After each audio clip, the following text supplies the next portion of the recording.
Fa male, fa molto male, sia perché abbiamo perso un amico, un caro amico della comunità, e sia perché, come dicevi giustamente, è una morte in solitudine,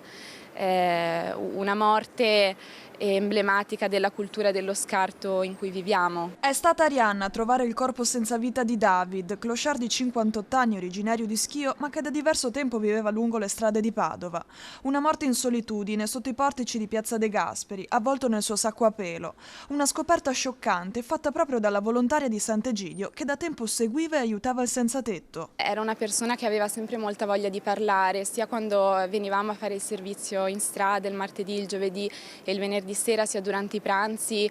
o le cene che organizzavamo con alcuni amici che non hanno fissa dimora. Era facile entrare a contatto con Davide, costruire un'amicizia, aveva dei modi magari un po' burberi, però aveva sempre piacere di avere uno scambio, un confronto, di raccontarsi. David sul corpo non presentava segni di violenza, il che farebbe pensare a una morte naturale. È stato uno shock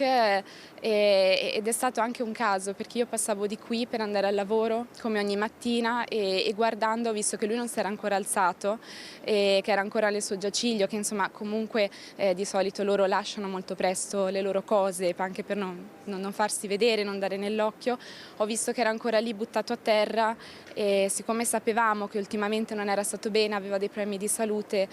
sono passata a controllare e ho capito purtroppo che era morto e ho allertato i soccorsi. Con l'arrivo del freddo aumentano tristemente anche i casi di morte di chi vive in strada, una cicatrice che si riapre tutti gli anni anche nella città di Padova. Viene chiamata emergenza freddo, ma è una situazione che naturalmente si ripresenta ogni anno e per noi la sfida e anche il motivo per cui facciamo questo servizio è cercare di accompagnare i nostri amici e le nostre amiche di strada attraverso soluzioni alternative che siano durature nel tempo. In questo periodo dell'anno però è assolutamente cruciale ancora di più